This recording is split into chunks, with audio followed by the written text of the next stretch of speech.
Guten Tag, meine Damen und Herren. Не пугайтесь, это будет не на немецком, и я просто хвастаюсь.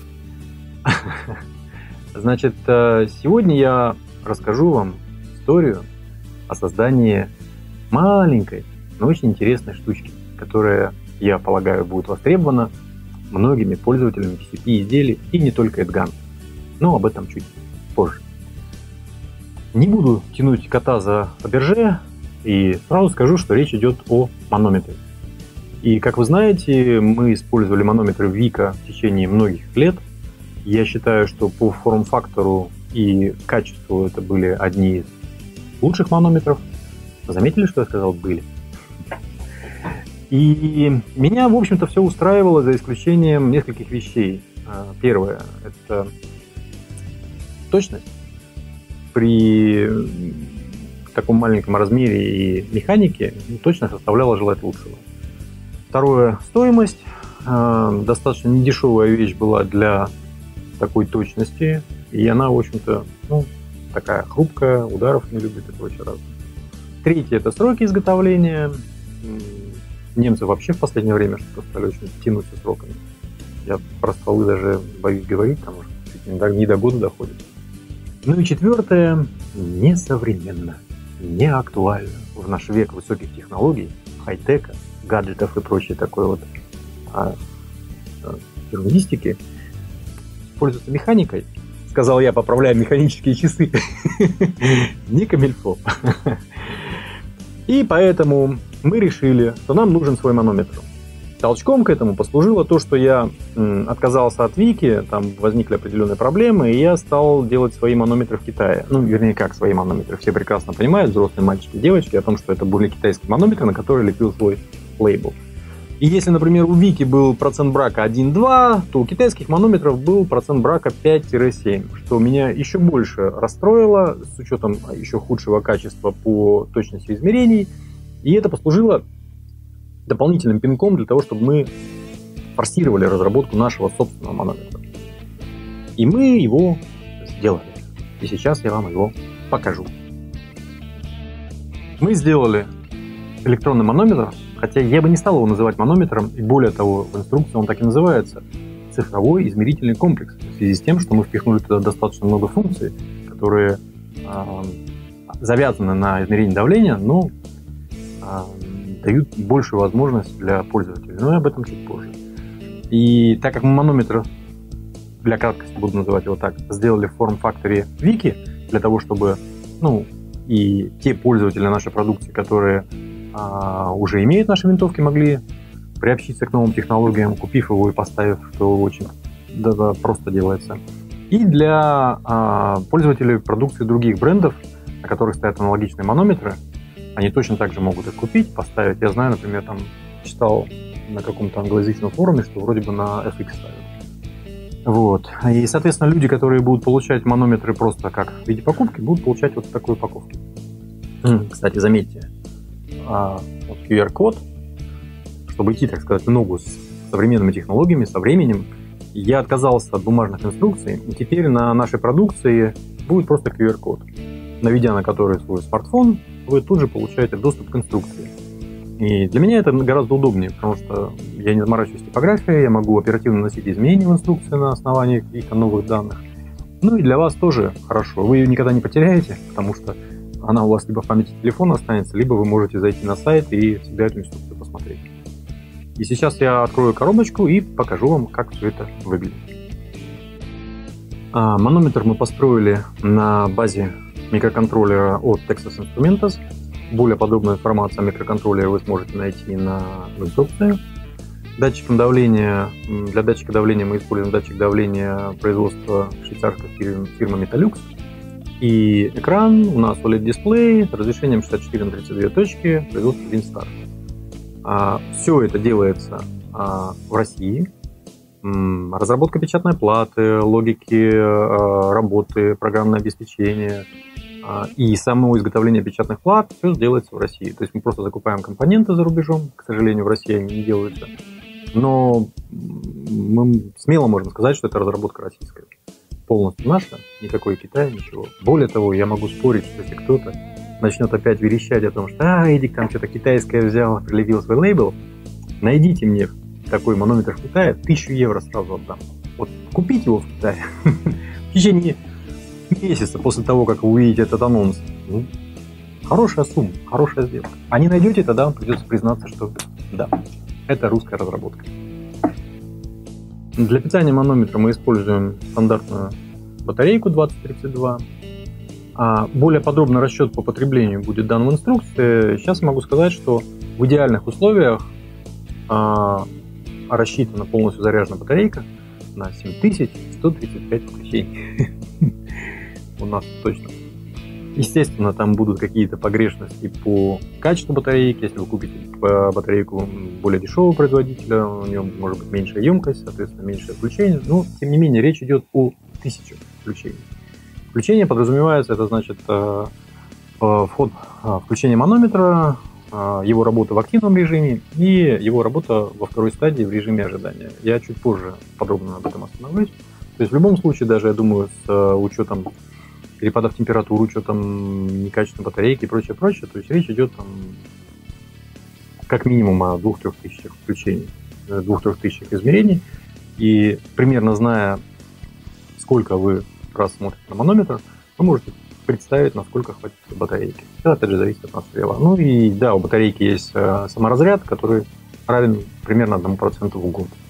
Что, в общем-то, я думаю, можно не учитывать совершенно. Единственная вещь, которую я опасаюсь, я полагаю, что именно так оно и будет, в первое время использования манометра батарейка будет садиться очень резко. По себе знаю. Потому что это как игрушка. Ее невозможно выпустить из рук. Ты хочешь и щелкать, и щелкать, и щелкать. Поэтому после того, как вы наиграетесь, проставите первую батарейку, дальше она будет работать очень долго. Итак, сейчас я хочу вам показать сам манометр, показать, как он придет к вам в упаковке, рассказать о нюансах его установки, о работе с меню, показать, как он работает на готовом изделии. Ну и, наверное, остальное я уже буду ждать вопросов в комментах, потому что, откровенно говоря, как я обычно, я не могу предусмотреть всего, чего будет непонятно и чего вам захочется узнать. Поехали! Начинается самое интересное. Итак, манометром к вам приходит вот в такой упаковке. Здесь вы видите QR-код. Сканировав его, можете получить инструкцию. Значит, открываете упаковку. Манометр идет не собранный, то есть крышечка отдельно. Видите?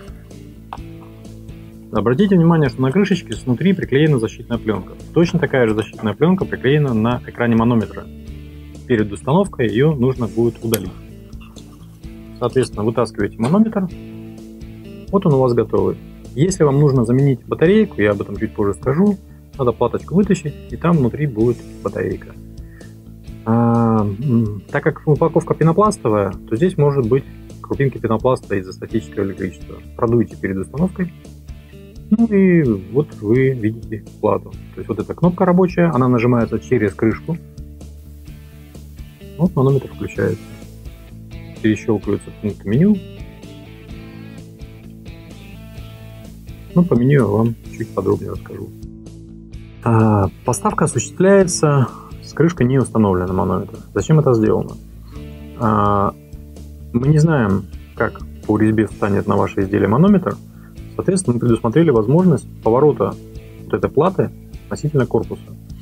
Поэтому алгоритм установки таков. Вы закручиваете манометр, вытаскиваете эту платку, аккуратненько ее поворачиваете на нужный вам угол, ставите ее обратно и после этого уже совмещаете окошко в крышке с дисплеем и просто защелкиваете эту крышку. Получается у вас собранный манометр в таком виде. И для того, чтобы войти в меню манометра, вы просто нажимаете на крышку. Под крышкой кнопка. И вот вы можете прищелкивать меню.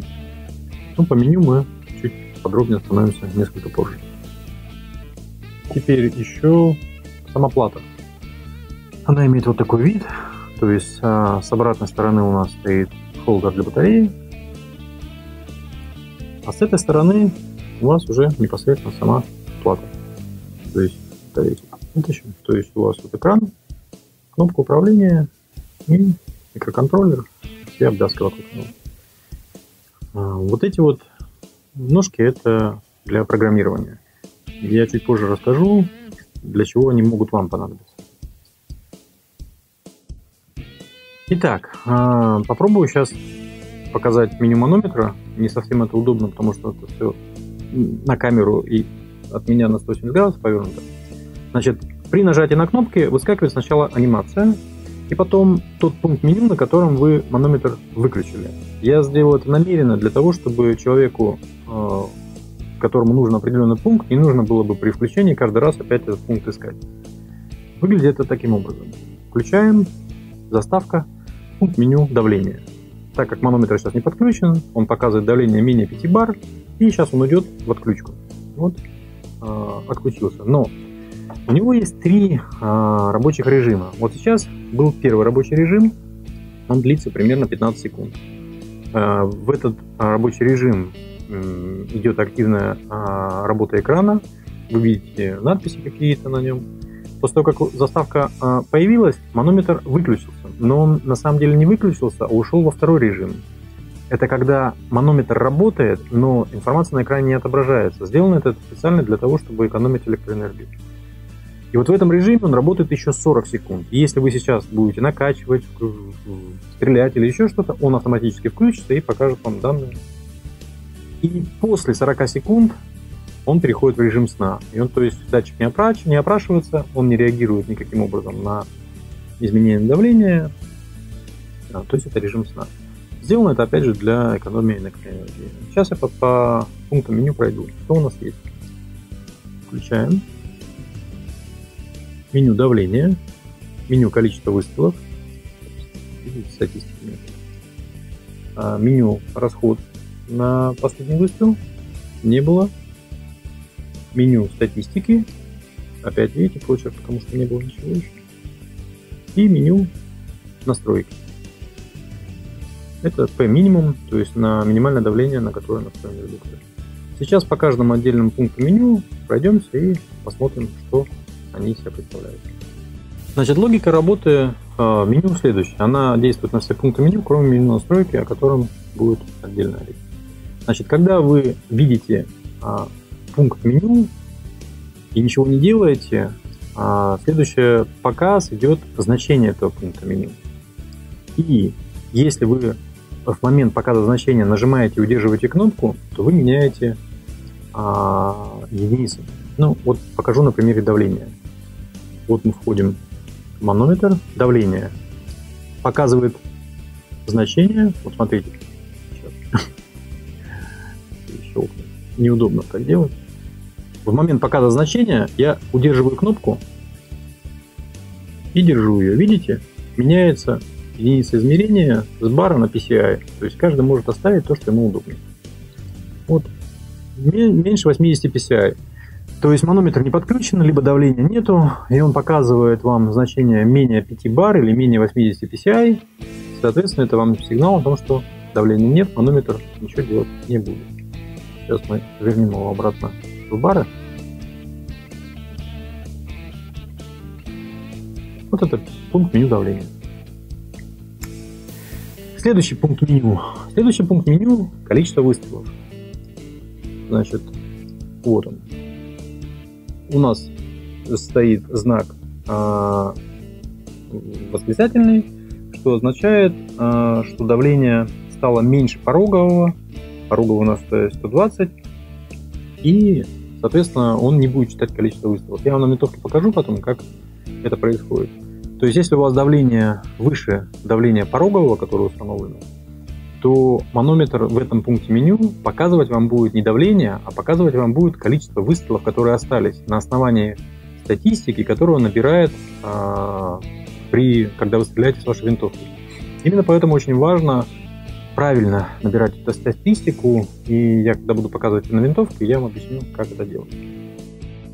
Следующий пункт меню – это отображение расхода за последний выстрел.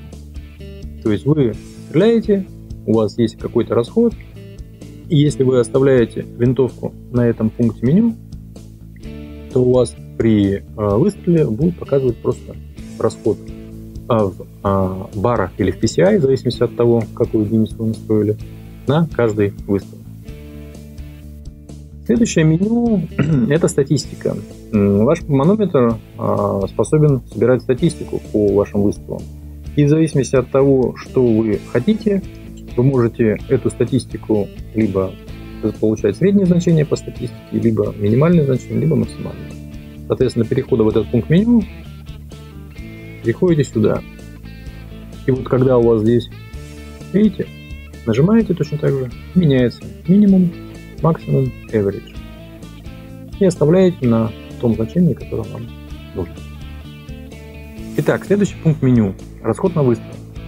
То есть манометр ведет запись ваших выстрелов в лог и выдает вам статистику по расходу. Этот, мне кажется, достаточно удобный инструмент для настройки. И именно для вашей винтовки, зная объем резервуара, зная расход на выстрел, вы совершенно спокойно можете считать расход. Значит, переходим в это меню. И точно так же в момент показа значения вы можете между пунктами меню перещелкивать минимальную, максимальный расход, статистика по минимуму, по максимуму или среднюю, что вам удобно. И последний заключительный пункт меню – это настройка. Здесь вы можете устанавливать давление минимальное, которое вам необходимо. Вы можете обнулять манометр. Вы можете сделать включение или выключение экрана после выстрела автоматическим. Ну, когда мы дойдем до этого меню, подробно я все расскажу. Теперь, для того, чтобы снять крышку, чтобы вам нужно получить доступ для замены батарейки или для поворота платы, вот здесь есть отверстие. Снимаете наклейку, подаете сюда воздух. Можно из шприца, из пустого. Ну, для облегчения своей жизни я использую источник повышенного давления. Будьте аккуратны, улетает далеко. Итак, вы сняли крышку, вот у вас есть доступ к плате. Но тут уголочки есть, которые можно подцепить и вытащить. Вот у вас сама плата. Здесь две резиночки и проводочки. Не оторвите проводочки. Видите? Вот холдер с батарейкой. Соответственно, вы для того, чтобы плату поставить под нужным углом, вы можете ее просто повернуть. Обратите внимание, чтобы у вас здесь не было двойного перегиба проводов. То есть, чтобы провода не пересекались в два раза, как бы не было двойной толщины.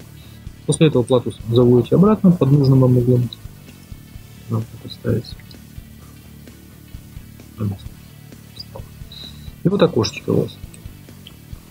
И окошечко на крышку.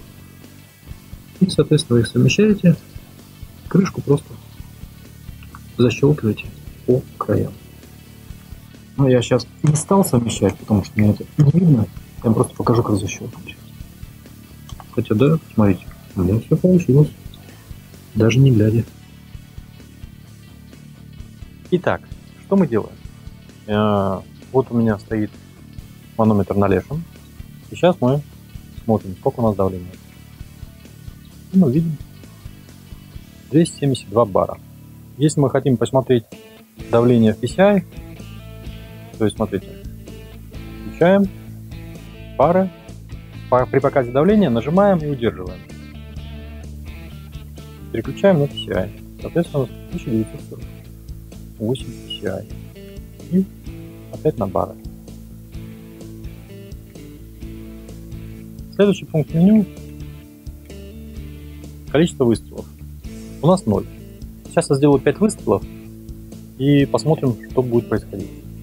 Я стреляю без пули, поэтому на расход особо не смотрите.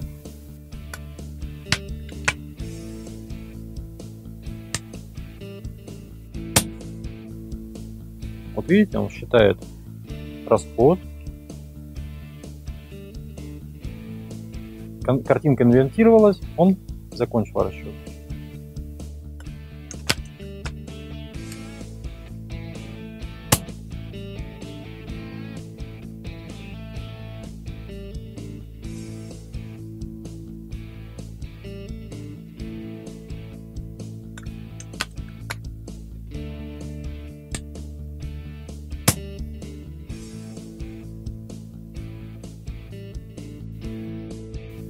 Итак, стреляем.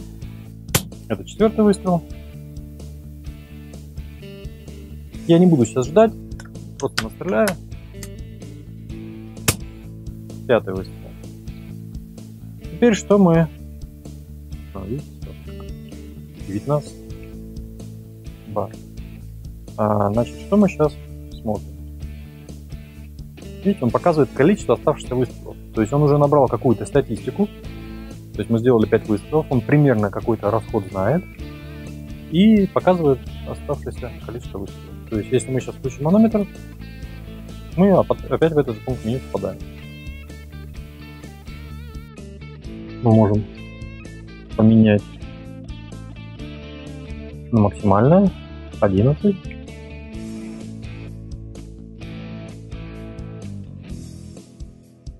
Десять средний.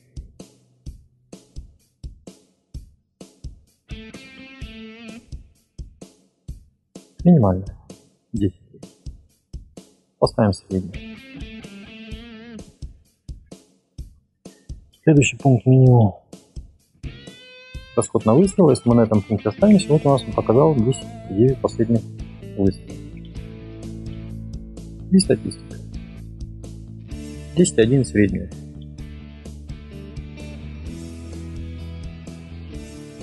Минимальная 10,7. Максимально 10,7. Минимально 9,6. Ну, ставим опять средний. Есть. Значит, что я сейчас делаю? Я настреляю, у меня 10 он показал осталось, я 10 выстрелов сделаю и посмотрим, что у нас отобразит меню.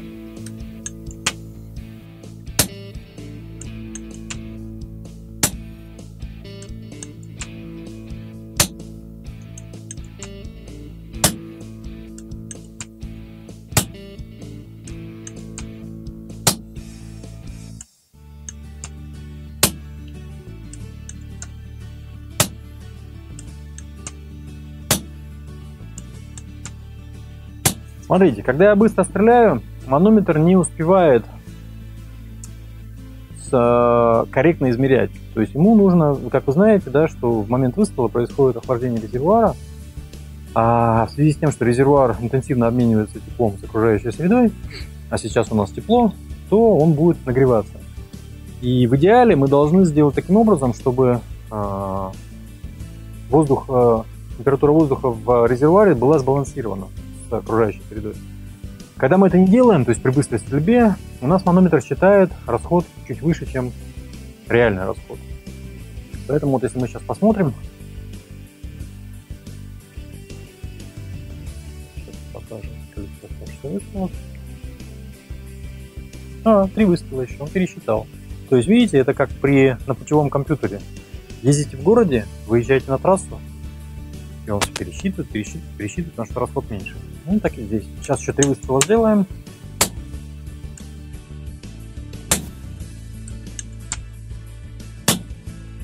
Смотрим.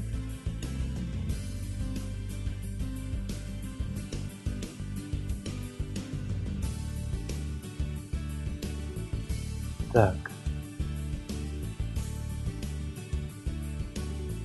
Что он нам покажет? 1 выстрел остался. А какое у нас давление?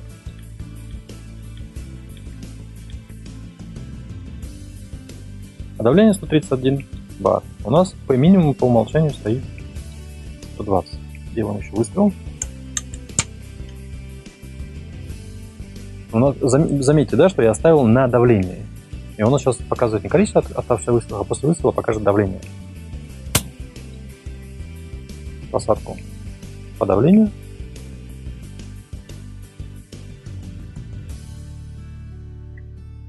И давление. 125.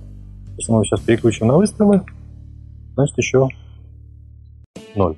Потому что у нас получается средняя 9 с чем-то, а у нас осталось 125, он показывает, что у нас не хватит давления, чтобы сделать еще выстрел. А что будет, если мы все-таки сделаем выстрел?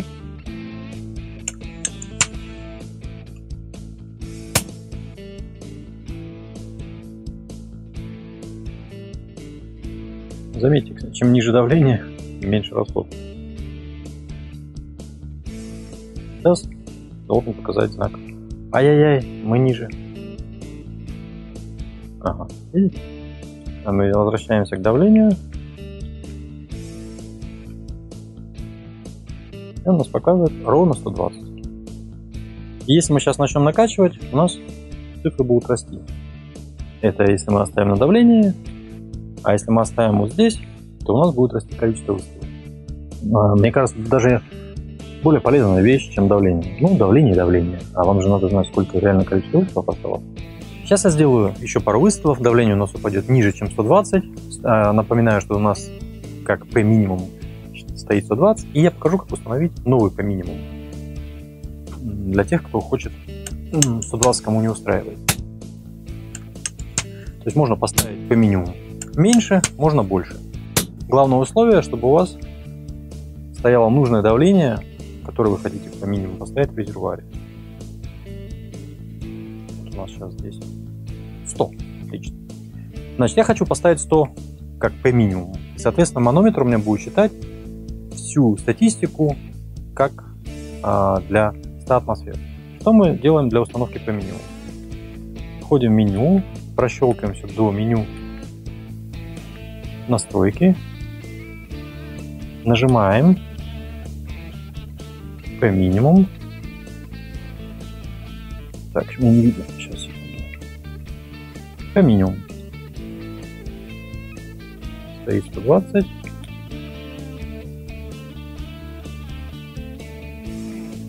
Set P минимум. И он сейчас поставит P минимум, который у нас находится в резервуаре.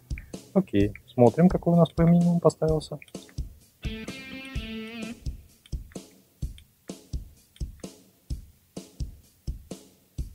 101.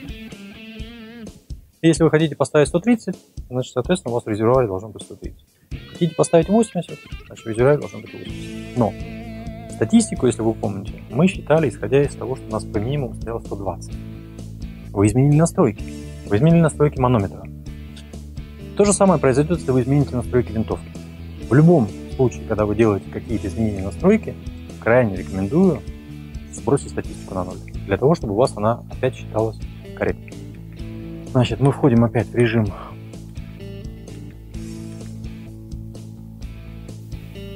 обслуживания и сбрасываем статистику.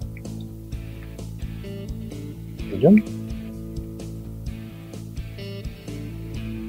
Статистика сбросилась. И если мы сейчас вернемся на количество выстрелов, он нам покажет прочерк. Ну, во-первых, мы по давлению ниже. Если сейчас накачаем, покажет прочерк, потому что статистика сброшена. Сейчас накачаю и посмотрим. Итак, смотрите. У нас манометр был выключен на количество выстрелов. Но он нам ничего не покажет, потому что у нас давление сейчас меньше. Видите, у нас прочерк в связи с тем, что мы сбросили статистику. Поэтому я перевожу на давление и начинаем накачку. Вот смотрите, кстати, сейчас он перейдет в режим ожидания. Появится заставка. Он перешел в режим ожидания, то есть экран выключен, но манометр при этом работает. Если сейчас открою вентиль, то он начнет показывать.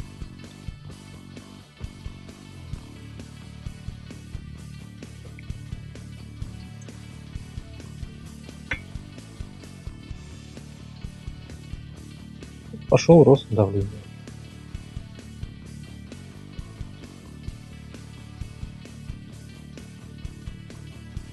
Открыл больше.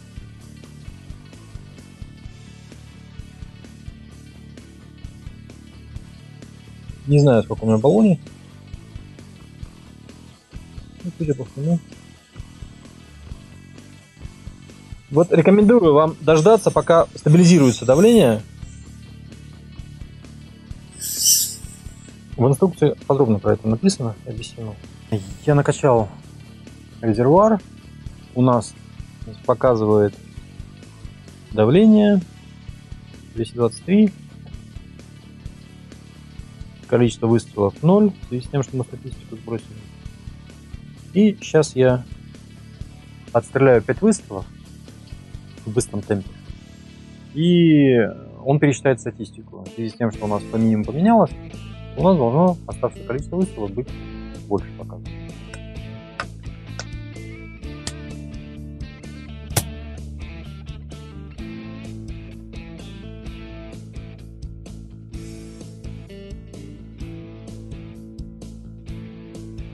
8,3 расход.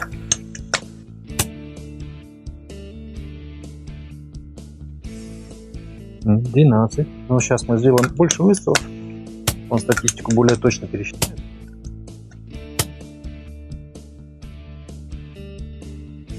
А, у нас 270 там было. 269, а сейчас 224, да. 9. Сейчас осталось 9 выстрелов. И у нас давление. —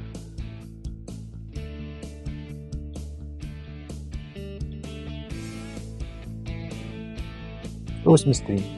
И я думаю, что если мы сейчас сделаем 9 выстрелов, то у нас он опять пересчитает, станет чуть-чуть больше.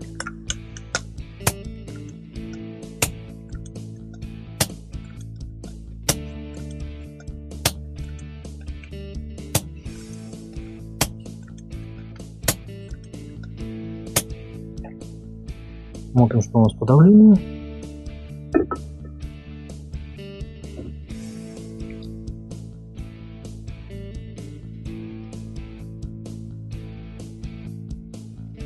122. Еще 2 выстрела.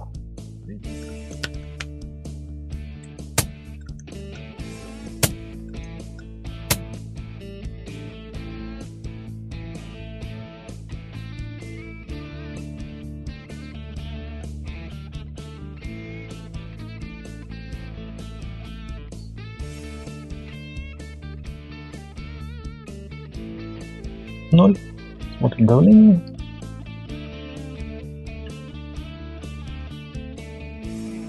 $104 бара. Ставим на количество выстрелов. И теперь накачиваем при установке на количество выстрелов. Смотрим, что у нас получается. 0.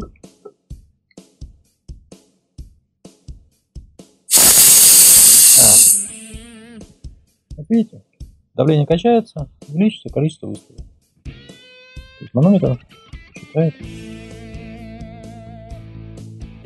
сколько вам осталось выстрелов. После того, как давление стабилизируется, он уходит. Подключка.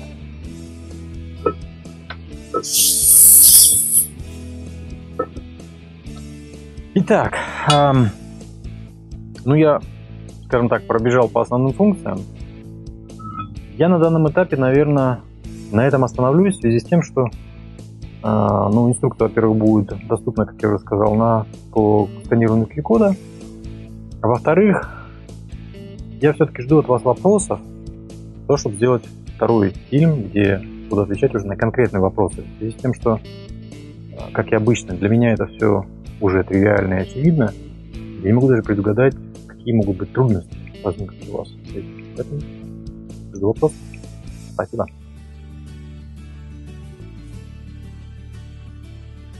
Ну вот у нас здесь две винтовки. Они были обе накачаны на 200 со стандартным манометром, который у нас сейчас показывает. Как он показывает? 180. Значит, не на 200 были накачаны. И с новым цифровым манометром, который нам показывает. Видите значок?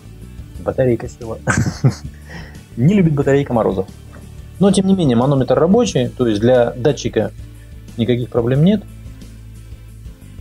Подождите. Ну-ка. 167 показывает. А что тогда у меня? Про батарейку рассказывал. Видно 167? Ну, отлично. То есть она лежала, эти винтовки сегодня у нас воскресенье, а я попросил их положить в среду. Соответственно, среда, четверг, пятница, суббота. 5 дней они лежали в холодильнике при минус 20.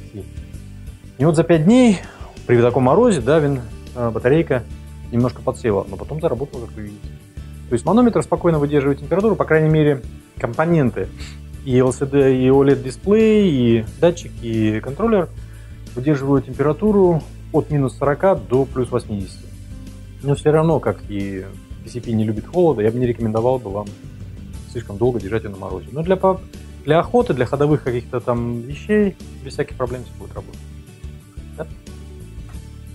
Итак, вы все увидели, я вам все показал, и я очень надеюсь, что это будет полезная вещь для вас, что вы будете довольны тем, что мы сдвинулись вперед, вы получаете в свои руки достаточно интересный инструмент для контроля вашего изделия, вашей PC-винтовки.